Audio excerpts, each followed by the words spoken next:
So I'm going to pick up where we left off. I guess, as you can see, I'm here today. I thought I was not going to be, but is that very loud and echoey to everybody? No? Okay, so it's just in my head. The voices in my head don't bother you guys too much, right? Good. Okay. So if you remember last time, we actually talked about several implementations of locks. And in particular, one of them was we talked about how to use interrupt disable as kind of a meta mechanism to construct locks. And we sort of said you don't really want to be disabling and enabling as your locking mechanism because that's just way too, way too drastic. Okay? But instead, we could do something like this, where we essentially said, well, our lock is a variable in memory, and we're going to use the interrupt enable and disable to use this variable to turn it into a lock. Okay, so for instance, for acquire, we basically did a disable interrupt, did some stuff, and re-enabled. And this stuff here, this critical section in the middle, is really the implementation of acquire, and this was the implementation of release. Okay?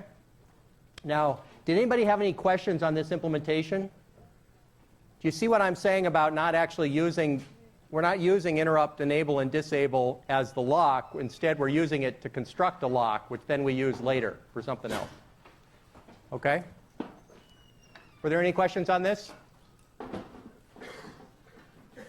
Okay, now, of course, the important part here, as you can well see, is somehow we've got to simultaneously put the thread on the wait queue and go to sleep and possibly re-enable interrupts or something all kind of atomically here. And that was a little bit of a tricky part that we had to discuss. And we showed you how Nachos actually does that. And the simple idea behind Nachos is when you're in the sleep code, interrupts are off. And so as a result, you know that when you exit the sleep code, interrupts go back on again. So here, the fact that interrupts are off and we go to sleep is actually okay, because in the middle of the sleep code, after a context switches, it'll start somebody up, and when they emerge from the sleep code, they'll re-enable interrupts. Okay? Subtlety, but hopefully not too bad for everybody. This is what I would call a software engineering convention. You got to make sure that everybody who's touching this little bit of code understands that this is the way the interrupt enable and disable works in the core, and that's the only way to really avoid kind of disaster. Okay, good. And then the problem, of course, with this implementation is that you can't let a user have enable and disable of interrupts. Why? Because we don't trust user code. If nothing else, we don't trust user code to be bug-free. And so if you look at this, if we were to put acquire and release in a library, that library would be running things at user level, and this disable interrupt and enable interrupt wouldn't really be available. So this isn't something we could package and give to the user. You could do something like this in the kernel, okay? But you cannot do this, give this to the user. Does that make sense to everybody? What's the other bug about this particular type of lock? Anybody remember? So we have to use it in the kernel, but there's something else about this type of lock that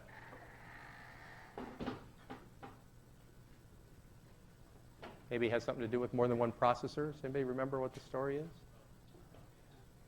Anybody? Yeah, go.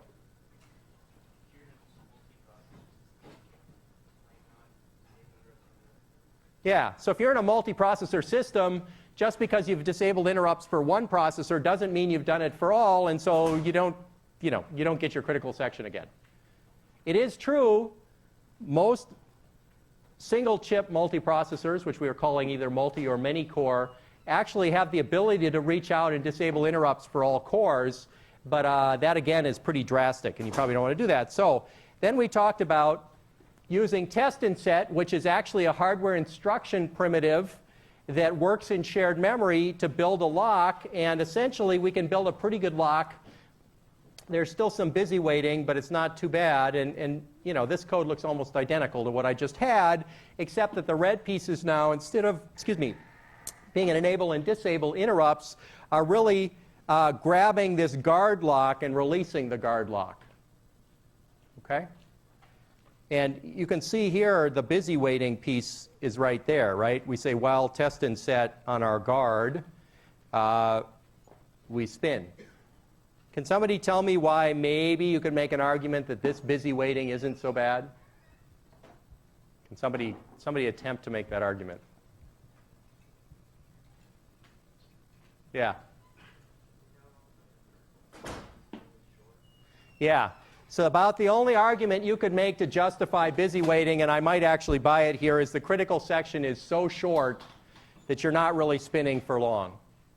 Now, of course, there is that unfortunate time where where the person who grabs the lock just as things switch, and maybe you're spinning there as well. So there's still a few bad cases here, but it's not too bad.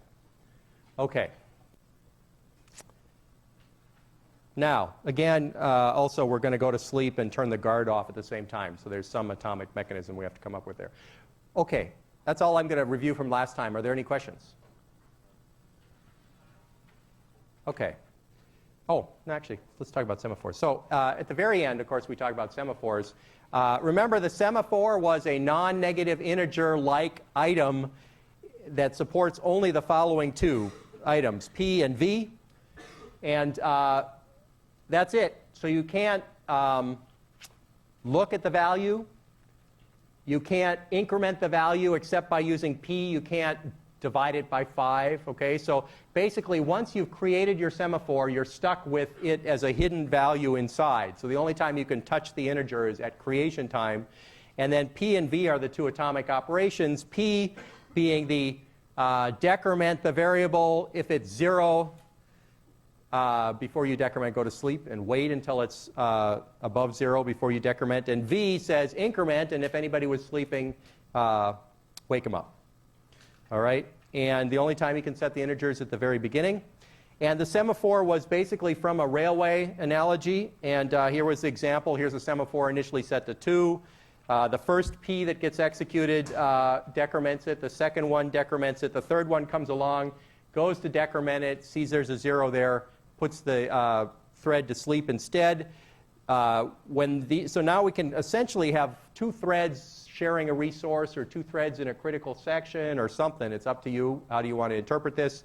And then, of course, when this one exits and executes V, it immediately wakes up the sleeping thread, and now it exits from P, having decremented the value back to 0. And if you look really closely, you can kind of see increment, decrement right there. Okay? So these P and V operations are atomic, so it's never the case that you can kind of get a half, two P's going on simultaneously such that the value ends up below 0 or something like that. That never happens. Okay. Good.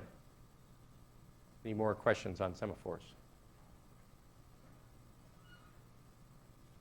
Okay, so today I want to push forward with synchronization. So you people that are sitting on the floor, come on in, find some seats. Don't sit on the floor. No sitting on floor. There's plenty of seats here.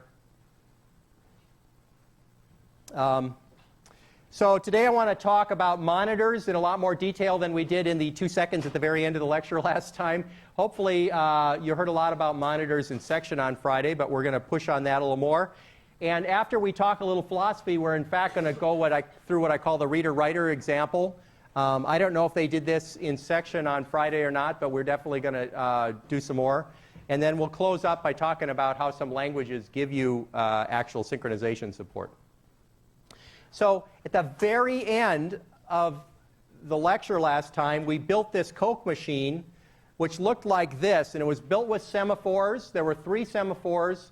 One semaphore was mutex, which is a lock, basically, and we set it to 1. Okay, does everybody see why that's a lock? Right? Because the first one tries to do it, does a mutex.p, and they make it through. The next n of them that try all go to sleep. When you exit the lock, you execute a .v that wakes up people, and the first one that actually successfully wakes up and starts running P will win. Okay, and then we had 2 other semaphores, which were really resource constraints. And these 2 semaphores, you could kind of ask why 2. I guess one reason for there being 2 is because there's no such notion as a double-sided semaphore. Okay, so one of them is tracking how many Cokes there are in the machine, and the other one's tracking how many empty slots that don't have Coke in them are in the machine. Okay, so these are like electrons and holes or something. And if you notice, what the producer does is the first thing it does is it says, well, check and see whether there's space in the machine. If not, go to sleep. Yes, go ahead.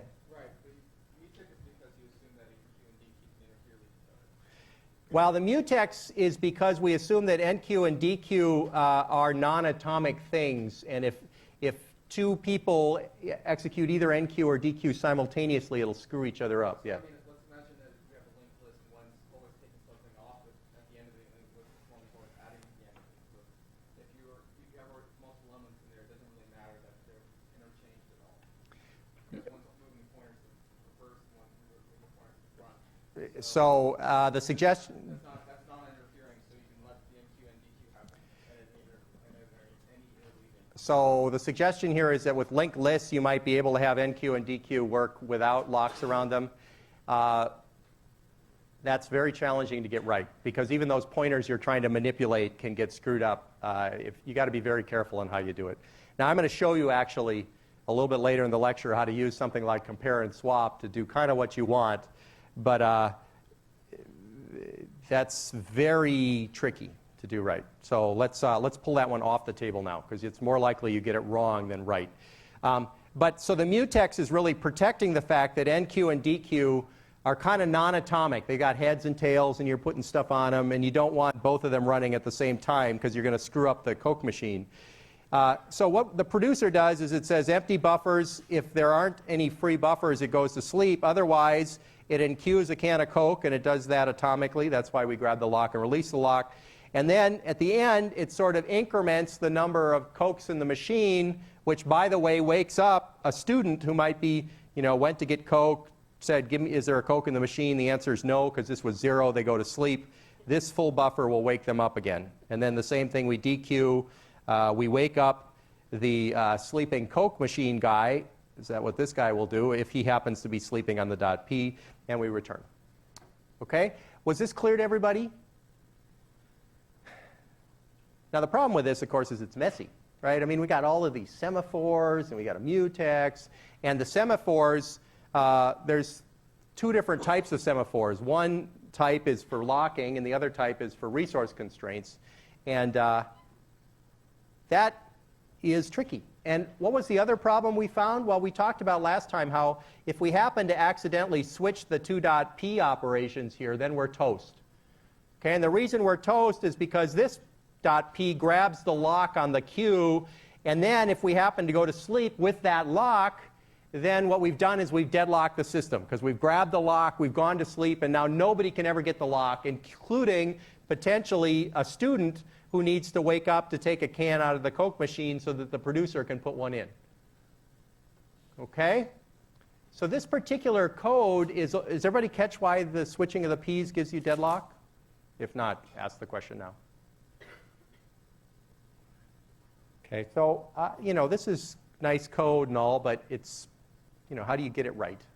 So why is there this asymmetry? Well, we talked about that last time, because the producer is checking that there's an empty place for a can, and after it's put a can in, it's waking up somebody who's waiting for the can. The consumer checks that there's a can to have, and when it's done, it wakes up a sleeping producer.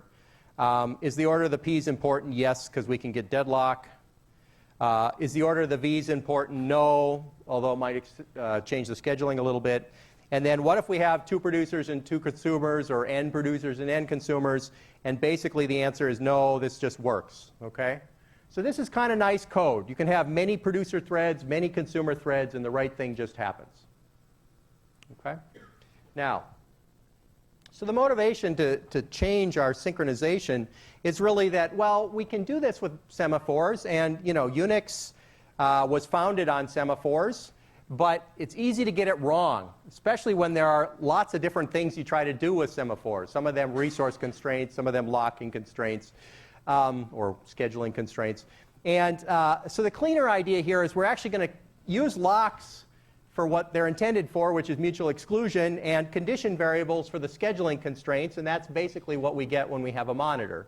And the definition here is a monitor is a lock and 0 or more condition variables. Now, The 0 part means it's a very boring monitor. It's just a lock, right?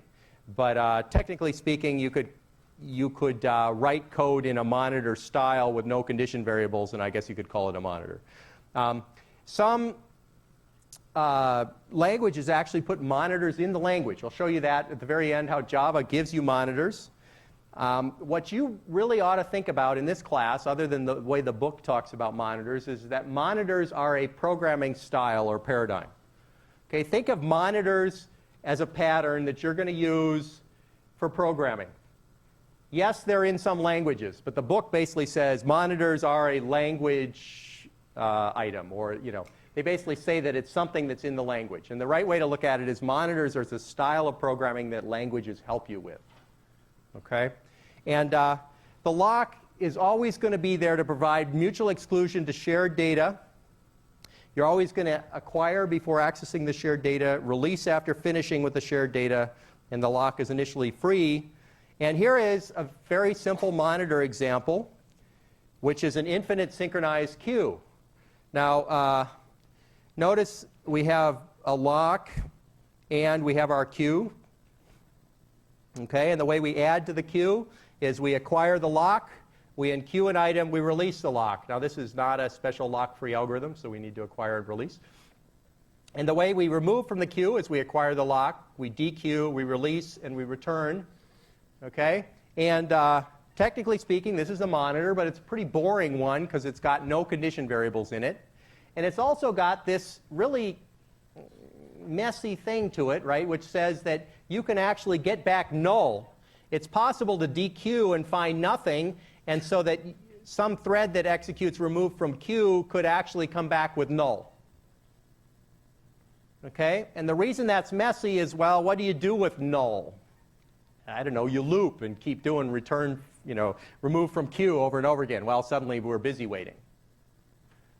Okay? So, does everybody see why this isn't particular? I mean, this works, but it's not a particularly elegant way to build a queue. What we'd like instead is that the thread that tries to execute remove from queue actually gets put to sleep until an item shows up. Okay? Questions on this example? Why is this an infinite queue?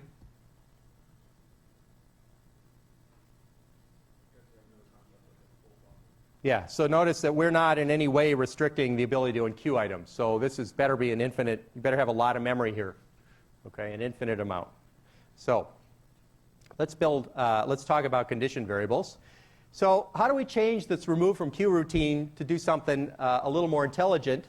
And we could put the semaphore back in, right? I showed you how to do that with the Coke machine example. We could put a semaphore in and sleep on the semaphore when the queue is empty. But, we've already decided that's kind of error-prone. So what is a condition variable? Okay, hopefully you all know. But it's basically a queue of threads waiting for something inside a critical section. And notice the inside there.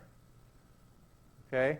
It's not like using semaphores where if you go to sleep with a lock inside a critical section, you deadlock the system. In fact, condition variables are made for sleeping inside of locks. Okay, that's the way they work.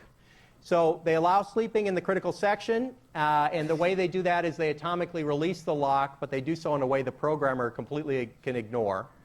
And you typically have 2 or 3 operations, at least a wait operation and a signal operation. What's wait do? So wait basically says atomically release the lock, go to sleep. Signal says wake up one waiter on this condition variable. Broadcast is kind of like signal, except it says wake up everybody. Okay, so you can either wake up one or many. And the rule here, which you should all follow, is always hold the lock before ever touching a condition variable. That includes wait, signal, and broadcast. Okay, now if you're curious, by the way, there's a paper I put up from Burrell, which talks about some of these ideas in their research forum way back when, and he kind of talks about, yeah, you can do signal outside of the lock, but you should ignore that for now. Okay, so you should never have a condition variable operation outside of a lock. Very simple for you guys to understand for now. Okay, are there questions so far? And then we'll actually apply this to our queue. Yes? With the semaphore example, it seems like you always need to do the bounding on the edges in your Coke machine. You needed to know the exact size of the Coke machine. Yes. With the condition variables to bound the edges, you need to know the exact size of your queue.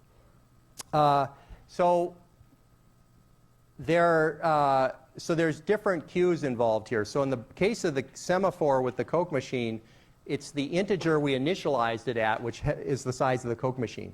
The semaphore actually has a queue inside of it, which is the number of people sleeping on it. Okay? I'm talking about that queue. I'm talking about it. The size of the machine. Yeah.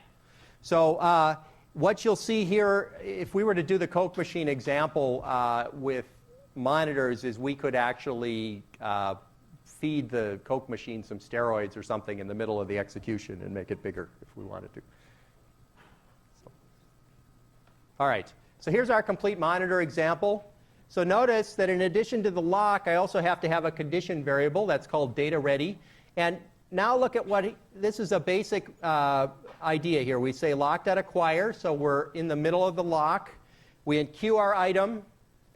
We execute signal, and that's in case somebody's sleeping, waiting for an item. And then we release the lock. Okay? And the way we do remove is we do lock.acquire. And now, this is a pattern, just to get in the habit of. We say while queue is empty, execute data-ready.wait. And then when we fall out of the while loop, we dequeue the item, we release the lock, and we return the item. And in this case, we know the item is always non-null. Why? Yes? That's right, because if it was null, I would not have exited the while loop. Now, this code is deceptively simple, hopefully. But there's some subtleties here you ought to look at. So first of all, notice inside of the lock, I acquired the lock, and I released the lock down here. And while I'm in here, I'm in the lock inside the critical section, which means I actually went to sleep with the lock. Everybody see that? Okay, I went to sleep with the lock. Now, does that warp your brains a little bit? No? Now, it's probably okay for most of you because I told you have to go to sleep inside of a lock. But if you think of it if you think a little deeper than that, you're going to start wondering a little bit here, right? Because if I have the lock and I go to sleep, then how can anybody add to the queue because they can never acquire the lock?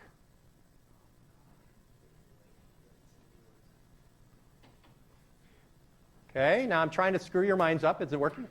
So, I had the lock. I went to sleep. How can anybody ever acquire the lock to add something to the queue? Yes?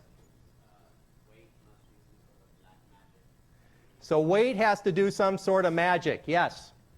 What wait does is wait puts you to sleep and releases the lock.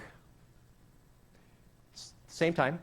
And before you ever exit wait, it reacquires the lock.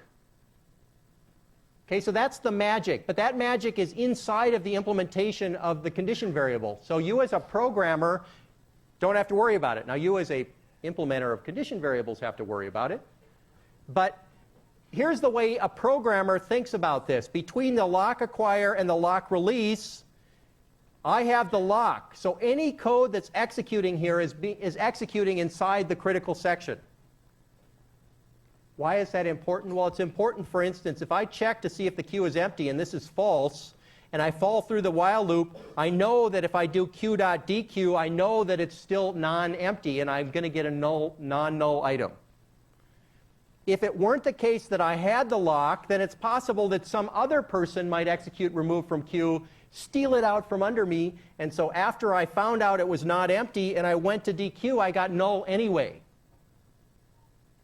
Okay, so that's why we have to think of this, basically all of the code between the acquire and the release is under lock and key, literally, and we don't have to worry about anybody else coming in there and changing the conditions out from under us.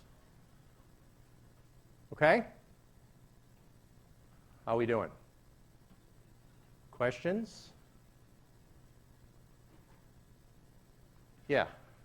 We truly can think of this as having the lock that entire time. Yep. How are we supposed to think about the while loop? This is the reason we have the while loop.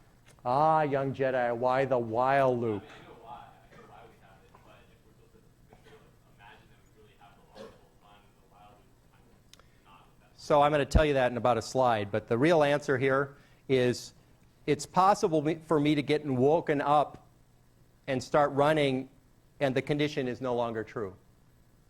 Okay, so however, if I check the condition and I never actually go to sleep, then I know that the condition isn't going to change out from under me. But just because I woke up doesn't mean the condition's true.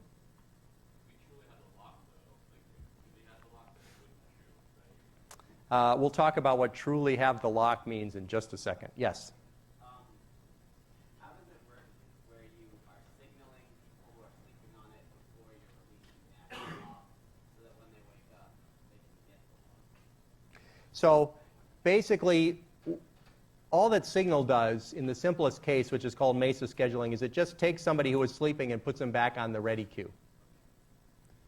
That's why it's possible for us to wake up and notice this queue is no longer non-empty. It's empty still, and go back to sleep. But as long as we're running and don't actually go to sleep, we know we have the lock. So that's the subtlety. It's sort of, yeah, just because we wake up doesn't mean we have the condition satisfied. But if we never go to sleep and we're running, then we know the condition's not going to change out from under us. Okay. So let's, oh yeah, one more question, and then I want to hit on that. Huh? Oh, okay. All right, no actual question. All right. So let me tell you about scheduling. So why this while loop? Okay, let me hit on this a little better. There are two types of scheduling that you can get with condition variables. One's called Mesa scheduling, and one's called Hoare scheduling, which is, this is a person, and this is, I'm not sure where Mesa comes from. But notice that we basically we keep checking the condition over and over again without, basically we exit from wait and we check it again, all right? And this is a pattern I told you to do, and the question is why? And the answer was, we just said, well, Signal in the simple case just puts you on the ready queue. It's possible for somebody else to have been on the ready queue, woken up, grabbed the item out from under you before you got a chance to run. Okay? So here is what you probably thought you should do, which is put the if here. Right? We say if queue's empty, go to sleep, and then when you wake up, you know that you've got the item. Okay, so this, how many people think this looks more natural from the way I've described condition variables? Okay, well, the funny thing is, it isn't that we don't truly have the lock, it's that we had to, underneath the covers, release it and reacquire it, and by the time we've reacquired it, somebody else did something to it. Okay? But while we're running, we have the lock. So let me just tell you, the answer depends on the type of scheduling, okay? And the most textbooks talk about the simple version of this, which is the Hoare-style scheduling, which says the signaler gives the lock immediately to the person they're waking up, and that person immediately runs with the lock. Okay, so you go to Signal, you hand the lock to the consumer wakes up, grabs the item off the queue, returns to the signaler exits. Okay? This has some, I would say, some academic interest to it in that it's sort of simpler to talk about what order things run in. Okay? The problem with it, though, is that it's messy to implement for real. And what's much better is this Mesa scheduling idea, which is all that Signal does is rather than giving the lock to somebody immediately, it just basically takes somebody they're waking up, puts them on the ready queue. And it's up to the person who has been woken up to immediately recheck the condition before exiting and considering the condition to be good. Yes? Okay. I might not have understood, but is it possible that, like, when you signal someone and before you release the block, there's some kind of context switch and then somebody tries and they're all on the ready queue and then they try to reacquire the block and now there's someone. So let's assume we've got Mesa scheduling. You're asking, let's actually go back to our picture here. You're saying, is it possible that I go to signal them and before I release the lock, somebody gets in there and grabs things? Is that what you're asking? So the answer to that is no, because we still have the lock. Okay? But if all that Signal does is takes a person off of the wait queue and puts them on the ready queue, then we release the lock, and it's possible that some brand new person, not the one we just woke up, but some brand new person comes in, runs remove from queue, grabs the lock before we actually start running again, and grabs the item off of the queue, and then we start running, we get the lock, and we say, oh, the item's gone. I was asking, once you signal and those people are on the registry, right? Yep. Before you release the lock, is it possible for them to try and acquire? Okay, wait, no, I think I got it. Okay, he's got it. Good. I won't touch that question because it sounds like he's got it. Are there any other questions? Yes. What if you get context switch, say the timer goes off after you signal before you release the lock? So if you get context switched after you signal but before you release the lock, then what happens is hopefully everybody else who's trying to reacquire the lock, I mean, they're going to go to sleep and acquire, and you're eventually going to come back. Okay, because you really have the lock here, so it's not like anybody else can run. At least nobody associated with this data. That's a good question. Okay. But you have a follow-up question. Won't they all be asleep when you release the lock? Like, how will they get back awake? So the point of the way a lock works is that basically people that are sleeping on the lock, when you release, then one of them will wake up. Because that's the semantics of a lock.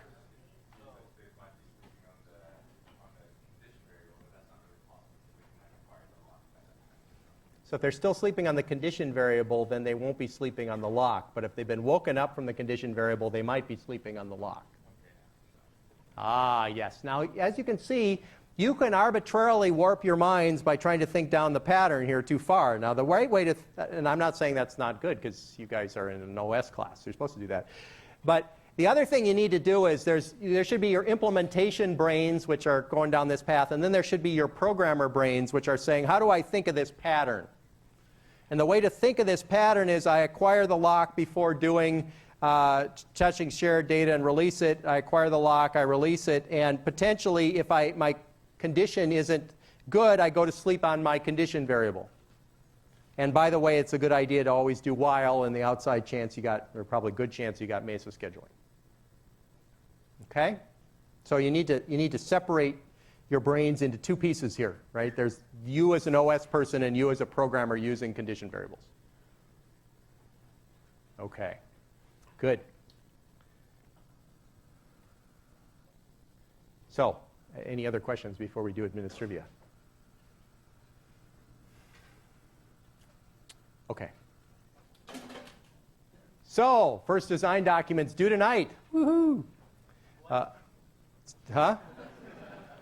It's due at 11:59, 11:59, whatever, and 59, and 99 milliseconds or whatever, centiseconds. Excuse me, 99 centiseconds. Okay, so what do we expect in the design document? Architecture, correctness constraints, algorithms, maybe some pseudocode, no code. Every term, there's somebody who tries to put Java code in, and I can tell Java code. Because it's like, yeah, there's these complicated type strings and references to data structures and references to methods. Foo.bar.acquire lock. Okay, that's not pseudocode. That's probably Java code. Okay, so what you're trying to do is you're trying to explain what you're doing at a high level, not give us an implementation. And very important in this ought to be your testing strategy and test cases. Okay, and this is a document. It's a PDF file. Okay, it's not a TeX file, it's not a doc file, it's PDF. Okay? The design review, which is going to happen tomorrow or Wednesday, everybody in the group has to attend. Okay, there's 2 points off for a missing person. An additional point off for each additional missing person. Okay? There's penalties for arriving late, so get there early. Okay? Hopefully everybody's already signed up or you've interacted with your TAs. Yes, question? It's not Berkeley time? No, this is not Berkeley time. This is actual time you sign up for. Okay? Because these are only 20 or 25-minute slots. So if you're 10 minutes late, then I'd say that probably fits in the penalty for arriving late category. Okay? I would say everybody ought to plan on presenting at this design review. You should be able to say something about what you're doing. You should probably be able to answer questions that are at a high level about what other people are doing, but maybe not the lower level. Okay? So I'm assuming people are clued into what's going on. Question? Yes? I see. Who is your GSI? Aha. Is Christos here? Oh. He's just updated. Good. This is very quick management here. I like this. Anybody else? Okay. Now, from now on, after Project 1, Projects 2, 3, and 4, we'll all have your design reviews Monday and Tuesday because everything's going to be due on Friday. So this is only the one special case of due on Monday. Okay. No slip days for design documents. No slip days. Due tonight. 11, 59, 59, and 99 centiseconds. Okay. All right, any other administrative questions? Okay, so let's take one quick aside here. I introduced you to test and set last time. I also introduced you to compare and swap. This is a cute little atomic operation that's actually still available on some processors. It originally was available on the 68000. And notice that it takes an address and 2 registers, and it says if register 1 equals the data at the address, then set the address to equal register 2 and return success, otherwise return failure. Wow, looks messy, right? Turns out it's pretty cool. Okay, so for instance, what we can do, among other things, with this operation is we can do an atomic add to linked list function with no locking. Okay, so the way this works is you say add to queue, you give an address of the object, and basically you go into a loop and you say grab the root of the linked list, store it in a register, put that root into the object, and then as long as you keep going until compare and swap returns true. And so if you look here, here's the original linked list. So notice that you have a root value. It points to the first object, which has a next, points to the next, and so on. And all we're doing here is we're grabbing this address, which is what this says. So it's basically the address of this guy. We're storing the pointer to that guy into this new object. And then the trick is we want to store a pointer to this object into root, but if somebody else has already overwritten root because we're doing this simultaneously, then we got a problem, and that's exactly what the compare and swap does. It says, as long as what's in the root still matches what's in R1, then go ahead and store the object address into root. Otherwise, it fails, and we do all this over again. Okay? And this is a great example of a lock-free algorithm that's permitted by a more complex atomic operation, and as many people as you want can be simultaneously adding to the head of this linked list. Okay?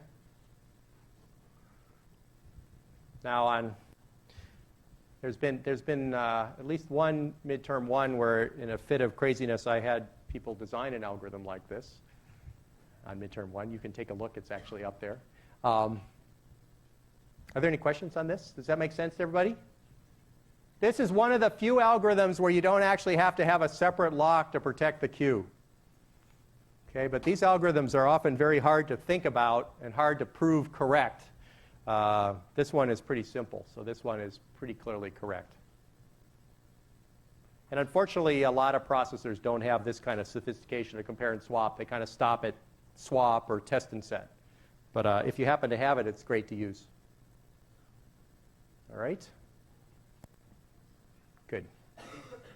So what I want to do for the rest of the lecture is I want to go through an explicit, more complicated example of using a monitor called the reader-writers problem.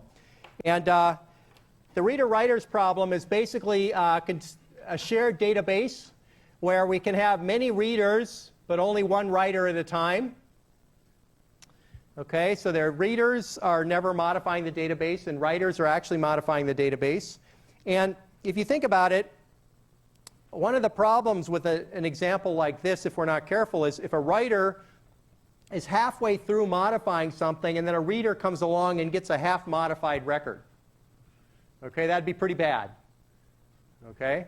That'd be something potentially very inconsistent. Or you got two writers going on simultaneously. That's clearly bad.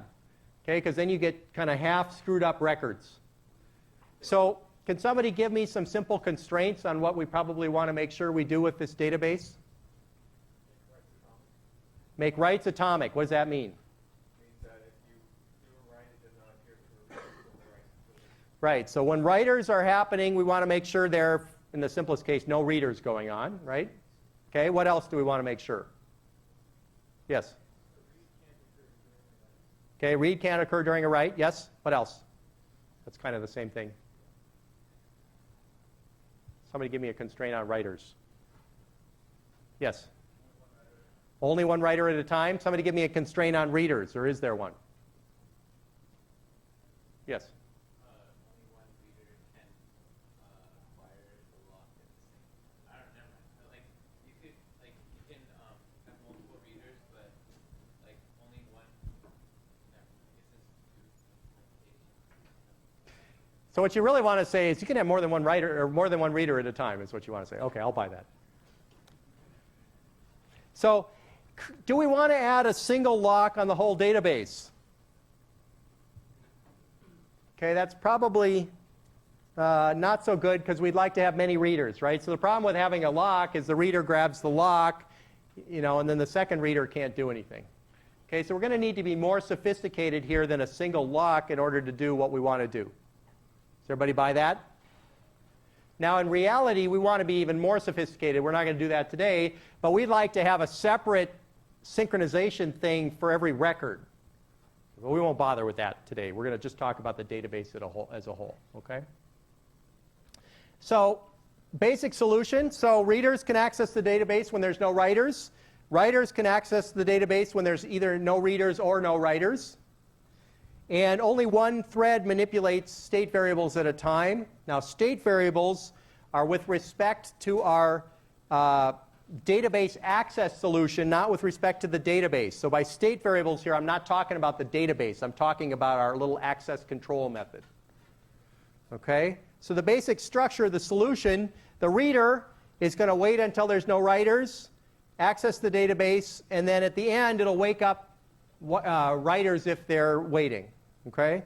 What's a writer do? Well, a writer kind of waits until there's no active readers or writers, accesses the database, and then wakes up somebody afterwards. Okay? So it's a pretty simple structure. Now, what's tricky about this structure, of course, is we have to know how many readers there are in the system, either sleeping or running. We have to know how many writers are in the system, either running or sleeping. Okay? So that's kind of leads us to this, which looks complicated, but it's not too bad. Notice we've got 4 variables and 2 condition variables. So the 4 variables are the number of active readers. Those are ones actually reading the database. The number of waiting readers. These are folks that want to read the database but are sleeping for some reason. The number of active writers. These are the ones actually writing the database. And waiting writers are the ones that are waiting to write the database or sleeping. Okay? And the 2 condition variables are going to make our solution simple initially. Okay? Now, rather than you guys staring at these variables for a long period of time, what I'm going to do is dive into the solution. Let's talk about it. It'll become kind of more obvious as we go. So what's a reader look like? So the reader, the first thing they're going to do is, this is a monitor. What's the pattern? The pattern is you grab the lock, you do some stuff. Okay, so we just grabbed the lock. Okay, now we're going to do stuff. All right, so here's some stuff. So what we say here is while the sum of the active writers and waiting writers is greater than 0, this is a safety condition, right? If there are any writers that are active, we sure can't read. And if there's a waiting writer, in this particular solution, we're going to make sure that they have precedence. Man, I'm losing it today.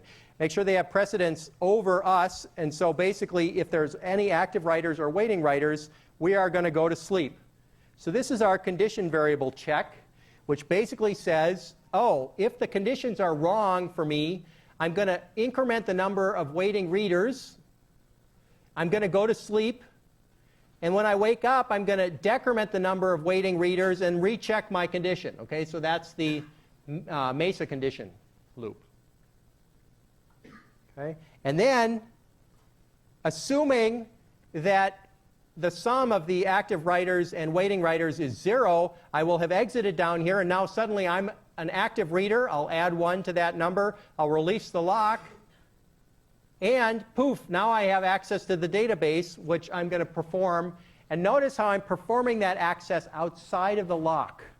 So I can take as long as I want because I don't hold the lock in here.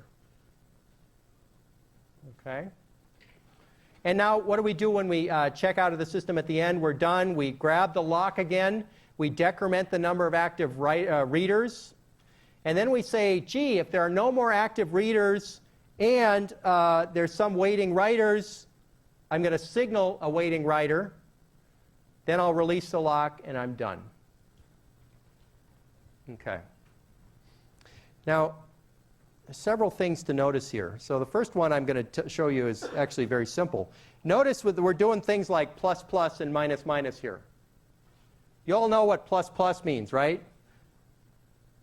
What's it mean? What does increment mean? Increment means grab the old value, put it in a register, add 1 to it, store it back, right? That's not atomic. 3 instructions, right? So, however, because we've acquired the lock and released the lock, or excuse me, because we're in the critical section, having acquired the lock, we can do this all we like. There's no worry that somebody else is also going to be doing AR++ because we're the only ones that have the lock in this code piece. Okay, so the locks are protecting our plus pluses and our minus minuses both up here and down here. Okay? Now, somebody give me a little better idea. Why did we release the lock there? Yes? Because we're no longer touching anything that's considered part control. The data itself is not controlled, so you should be able to safely do it now. And what you'll probably see in the writer is that they'll be checking for active readers, and at that point, you're all right. Okay, so statement number 1 is we're no longer touching any of the shared variables that are part of the control entrance, so we can release it. I believe that.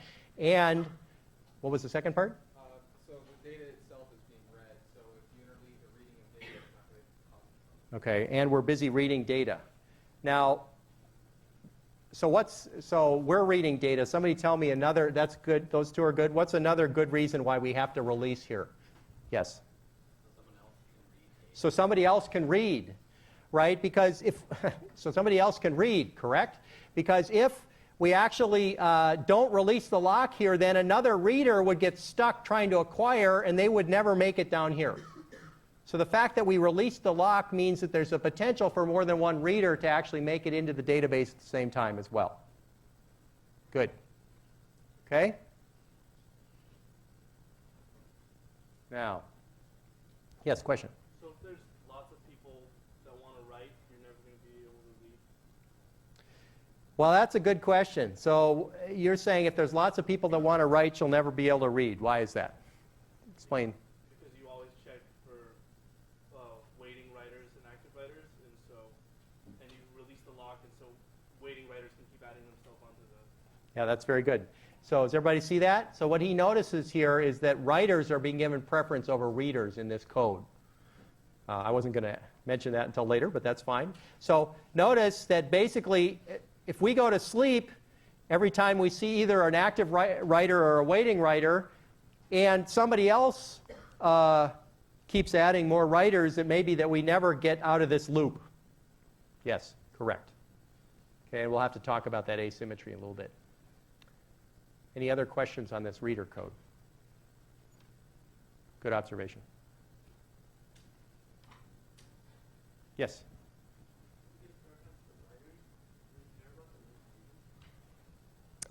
If we give preference to writers, do we care about the waiting readers? That was your question?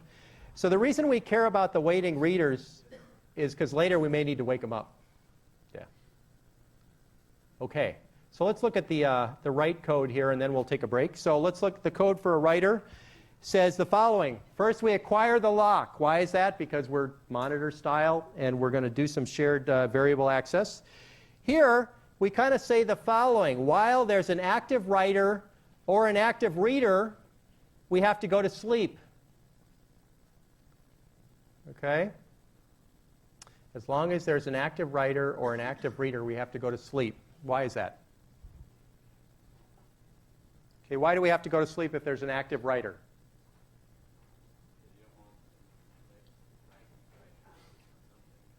Okay, so as long as there's an active writer, we definitely can't write. Why do we have to go to sleep if there's an active reader? Yeah, while there's somebody reading, we can't write. Right? Correct? So basically, these two conditions are the ones we said at the beginning, which is the writers can neither write while there's somebody else writing, nor can they write while there's somebody reading. So in those two cases, we go to sleep. And again, we're going to increment the number of waiting writers here. We're going to go to sleep on this lock. We're going to wake up and decrement the number of waiting writers, okay, because the waiting writers variable is only incremented while we're actually waiting. All right. And then, of course, if we find out there's either no active writer and no active reader, then we'll fall through, we'll increment the number of active writers, and we'll release the lock. And now we're actually doing our writes. Okay? And on exit, we basically decrement the number of active writers. After we've acquired the lock, we say, gee, is there any waiting writers? If so, we wake one of them up. Otherwise, if there are any waiting readers, we basically do a broadcast, and then we release. Okay. Questions? First question, why did I release the lock here? If I know for a fact that there can only be one writer in the system, why did I release the lock there? I see it disappeared on you. Sorry, right there. Yes? Say again? Would it sort of make it that the readers are ready to read? And how would it allow the readers to get ready to read? Sort of like at least for a while, I guess. Good. So by releasing the lock here, we make sure that the reader code can actually at least get in there and generate waiting readers on the reader code. That's correct. Does everybody see that? Yeah, go ahead.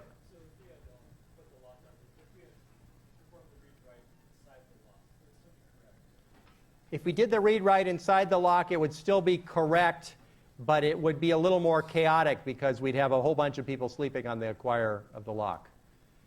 Is one thing. And the second is, I would say as a general rule, if you can set up your monitors so that you're not holding the lock for a huge period of time, but rather for kind of the minimum that's required, it's probably a better programming style.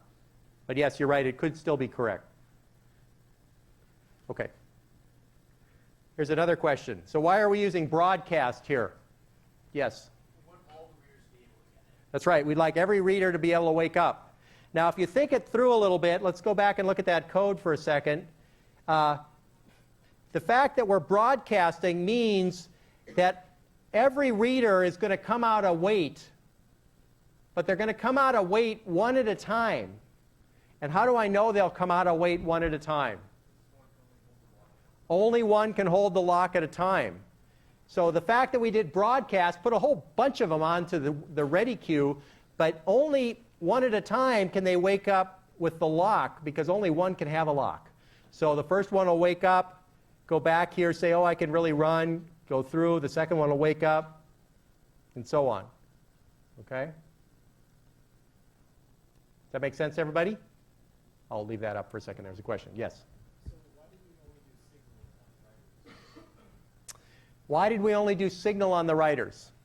Because only one of them is ever going to succeed anymore. So if you have the other ones ready, all they'll do is go back to sleep again. Okay, so basically we're only going to let one writer through the loop anyway. And if you look here, let's actually look at that code.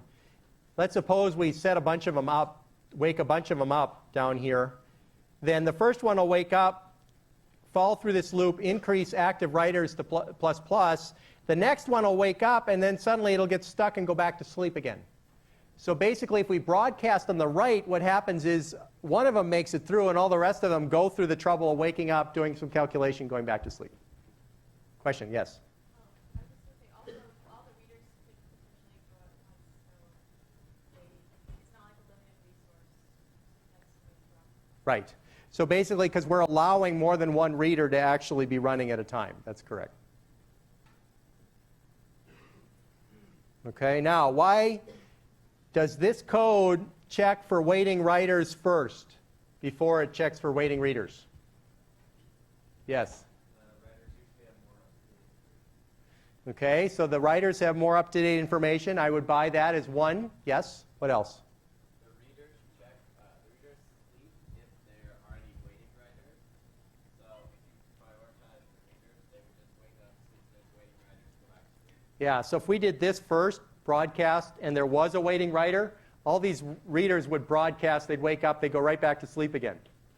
Because we actually, and this was pointed out very early, we actually gave precedence to the writers in this part of the code.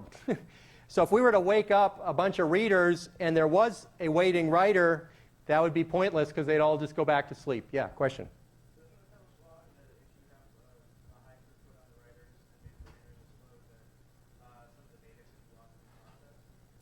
If you have a high throughput on the writers but not on the readers,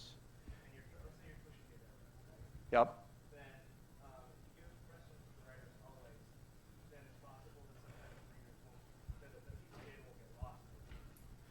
So I don't think there's any danger of actually losing data because we're making all, the writers will all work their way through here. The danger here is that there's starvation, which means that the readers will never get to run. So that's the danger. But you're not actually going to lose any data. It could be that if you have so many writers that they're overwriting the same record over and over again, it may be that there's some updates that are never observed by anybody. But that's different than losing data. It just means that there's a more up-to-date version, and that intermediate version just never got noticed by anybody. That's a danger no matter what, whether or not you prioritize writes. Is there a question in the back? No? Okay. Okay, let's take a break, and we'll come back. Take about a couple of minutes, 3 or 4 minutes.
Let us continue.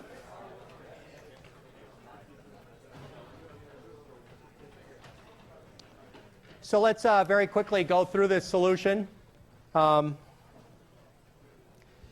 let's suppose we do the following sequence. We have reader 1, then reader 2, then writer 1, then reader 3.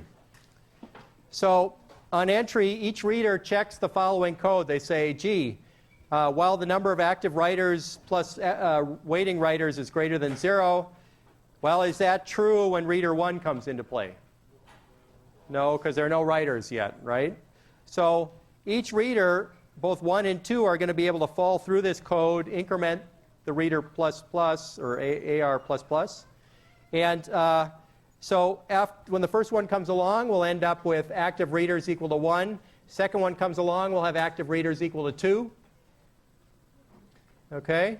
And now the readers are busy accessing the database. And let's suppose they take a really, really long time or something. So they're busy computing away. Okay? At the moment, only active reader is not non-zero. The other 3 variables are 0. Okay? So now W1 comes along. And W1 says, is the number of active writers plus active readers greater than 0? Yes, right? Because active readers are 2 right now, correct? Okay, right? Active reader equal 2. Okay, so W1 comes along. And what happens? Can't start because there are readers going on. So what happens is the writer goes to sleep. Right? So in this code block, we go WW++, go to sleep. Okay? Everybody buy that? Now, R3 comes along. What happens there? Well, what's going to happen is R3 is actually, let's go back to this entry code. If you look here, if the number of active writers or waiting writers is greater than 0, then we sleep. So if you notice, the third reader actually goes to sleep. The first 2 are computing. The first writer is sleeping. The third reader is sleeping. Okay? Is that clear on everybody? Now, some point, say R2 finishes, it's going to exit, subtract 1 from active readers. We're now down to 1. The last of the readers finishes. It wakes up a writer. Why? Because it says, well, if active readers is 0 and there's a waiting writer, signal. Okay, at that point, the writer wakes up, and now we've got an active writer and a waiting reader. Okay, and then the writer finishes. And at that point, is WW greater than 0? No, because we only had 1 writer in the system. So we skip that, and we say, is waiting reader greater than 0? Yeah, so we're going to do a broadcast. That broadcast is going to wake up the reader. So now we have 1 active reader. Reader completes. We're done. Okay? Everybody with me? Hand simulation. Okay. See how that works? Now, it's kind of interesting here. What if, I have some other questions here in a moment, but what if we were interested in this?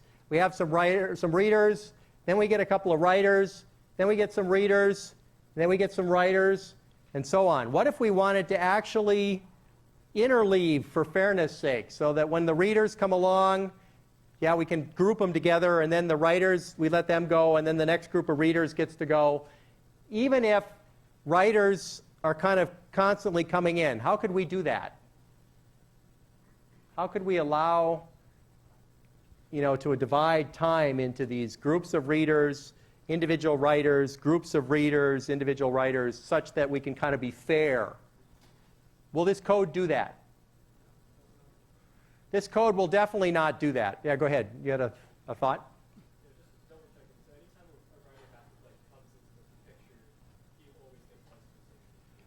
Well, if there are readers active in the system, the writer has to go to sleep, but from that point on, they get to go. And as long as we keep refreshing the set of waiting writers while a writer's going on, basically no readers will ever go with this code, right? So yeah, go ahead.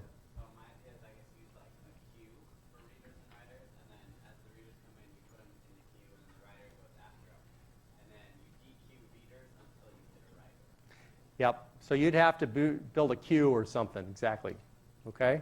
Now, it's an interesting exercise for the reader, listener, whether you would need lots of condition variables or just a queue.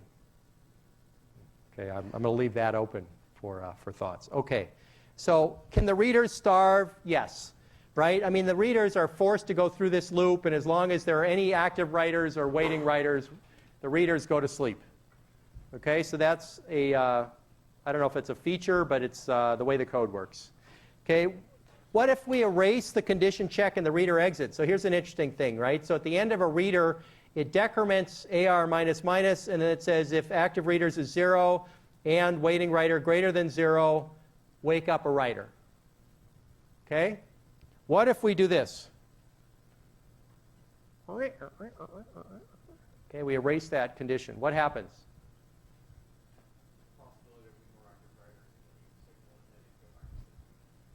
So, clearly we're going to always signal some writer if they exist when we exit from a reader. What does it give us incorrect behavior? Why not? Because the writers are also in the loop as well. So. Because, right, the writers are in a loop. They're clever enough to say, I just woke up, let me recheck my condition. Is it okay for me to run? If not, go to sleep. Okay, so the fact that we wake up the writers here, even if they're not justified in being woken up, is okay because our entry code will check it. Let's see if we believe that.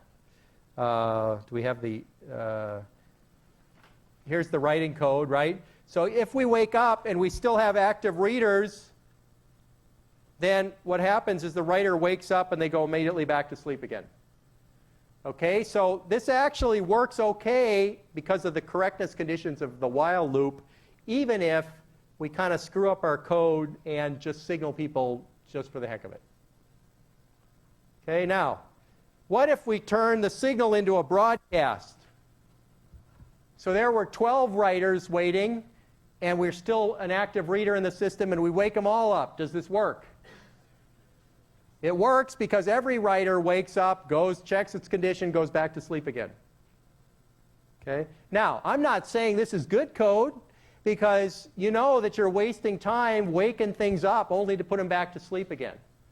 So this particular original code has a nice economy of scheduling to it, right? It sort of only wakes up people if we know that somebody can go forward. All right? What about this? Suppose that we only have one condition variable rather than two.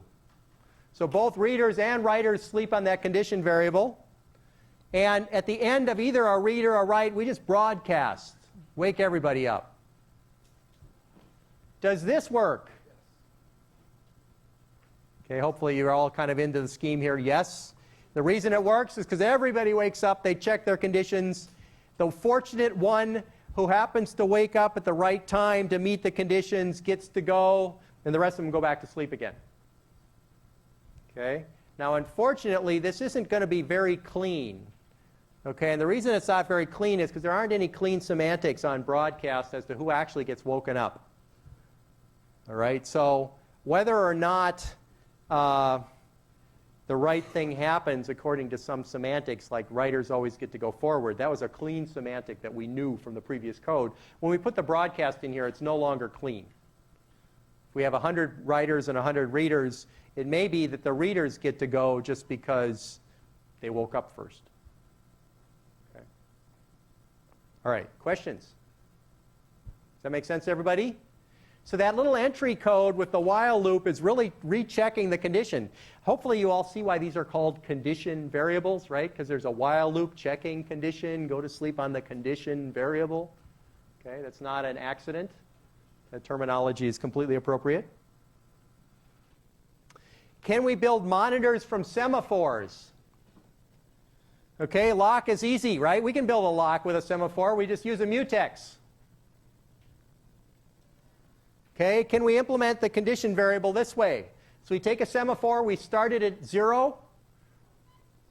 All right, then wait puts you to sleep, and signal wakes you up. Okay, I see some nods. Does this work? Okay, how many people think this works? Yes? Yeah, so good first observation. If you go to sleep having grabbed the lock by executing wait, you've just deadlocked your system again. Right? Because remember how wait needs to somehow atomically release the lock after putting you to sleep. All right, so this code is very broken for at least that reason. Everybody see that? Okay, if you don't have a condition variable, do not go to sleep holding a lock, period. Okay, that's bad idea. So what else? Is this better? Now this is getting awfully close to what I kind of implied is going on under the covers, right? When you go to wait, you actually release the lock, and then you acquire it after you wake up again, right? This sort of looks correct. Basically not one that you actually gave us. It's similar to what Nachos does, but does this work? This is importantly different from Nachos. Does this work? Yes. Go ahead.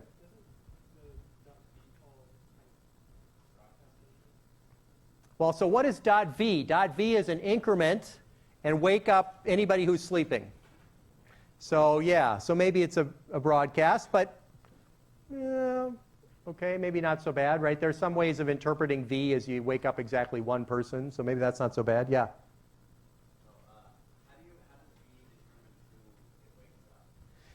That's undetermined. Of course, signal doesn't really determine, we don't really determine in signal who gets woken up either. So maybe the who gets woken up is not a big problem here. There's another more subtle problem here, though. Yes? Should weight be atomic? Yeah, I suppose. The question on what's atomic or not is really about whether you could observe the difference or not. In this case, the atomicity may or may not be a problem. But yeah, actually, there may be some atomicity issue. So that one I'll buy. Okay. Here's a more interesting problem. We'll get to your atomicity problem in just a second here. Conditional variables have history. Have no history. Semaphores have history. Look at this. What happens if a thread does signal and there's nobody waiting? Nothing. You could signal your heart's content. Signal, signal, signal, signal, signal. You could have a loop that signals for 1,000 times. If there are no threads to wait, you know, this is like if a tree falls in a forest, does anybody hear anything? No. Okay, except for the crickets, right? So what happens if a thread later does wait?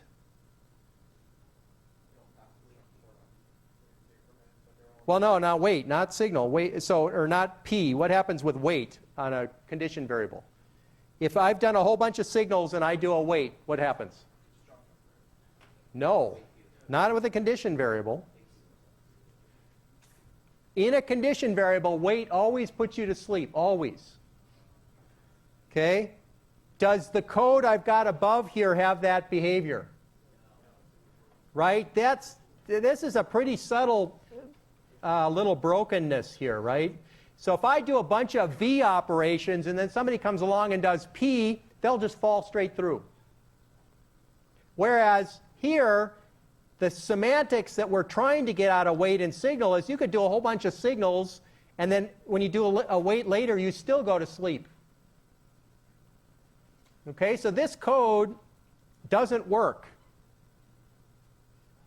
Okay, does everybody buy that? Because if you do a bunch of signal operations and then you do wait, just fall straight through. Okay, so this is not a condition variable. Any questions on that? All right. So problem with the previous try is that P and V are basically commutative. Okay, the result is the same no matter what order they occur in. Condition variables are very definitely not commutative. So here's a fix. Okay, lock.release, semaphore P, lock acquire, and then the signal says if the semaphore Q is not empty, do semaphore V. Does this work? Yeah. Can't do that, right? That's disallowed. Okay, you cannot find out the size of the Q in a semaphore. Okay? Not legal. there's also this race condition, which was a little worried about earlier. So the signaler can kind of slip in between you release the lock, then you go to sleep. So in fact, the non-atomicity, which you mentioned earlier, really is a problem. So yes. So this looks like a bust. Yes? So what if you assigned a semaphore per thread, and then you spoke up to one? If you assigned a semaphore per thread and you put them in a queue, for instance, like Nachos does, then you might actually make this work, right? Yes. I mean, that's the difference, right? Nachos puts a bunch of semaphores into a queue.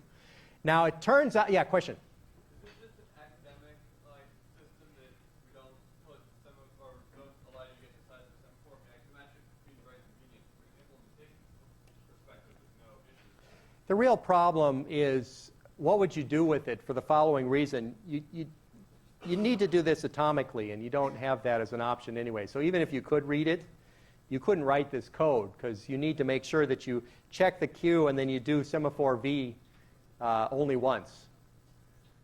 And so yeah, you could say it's just academic, but the bottom line is you really can't use it well anyway. Is it actually, you know what, it's actually possible to do this correctly. You should look in your book. They show you how to build a Hoare-scheduled system with a whole bunch of semaphores. Okay, you could do it. It's also true that you can do MESA scheduling much simpler. Okay, but you can't do it quite like this. All right. Questions?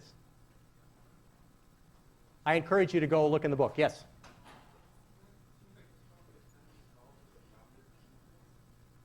So you need a bounded semaphore. Okay, so you're talking about, once again, two-sided semaphore or something. So bounded semaphores or two-sided semaphores I don't think I've ever seen them exist in the literature. I don't think it would quite do what you want here either. Take a look at what's in the book, because you'll actually see that it's pretty straightforward to do, surprisingly. Just not like this. All right. So monitors are basically the logic of the program: wait if necessary, signal when a change happens so waiting threads can proceed. The basic structure looks exactly like this. You grab a lock. While you need to wait, do something, wait. Okay, keep checking, unlock. Do something that that you've basically checked the entry on, and then on exit, you signal and wake up. This is a pattern that if you follow this pattern in a monitor style, you basically are 99% of the way. Okay, now if you look at the code that we've been talking about this whole lecture on readers, writers, it's pretty close to this. Okay, because the signals are down at the bottom, set a lock and unlock, and the condition checks are at the top. Okay. Now we'll talk about how this shows up in languages next time. But in conclusion, semaphores are like integers with a restricted interface. They've only got the P and the V ops. You need a separate semaphore for each constraint. Monitors are lock plus, let's say, one or more condition variables, because the zero case is kind of boring. And condition variables have three operations: wait, signal, broadcast. Okay. We showed the readers, writers example, which you should stare at again, because I think it's a great way to understand what you can do with condition variables. In this case, readers were able to access the database as long as there's no writers. Writers can access when there's no readers, and only one thread can actually write at a time. And then we'll talk about language support for synchronization next time, which unfortunately you guys don't get to use, even though Java has synchronized methods and so on. But have a good luck on your thing that's due tonight at 11:59, and we'll see you on Wednesday.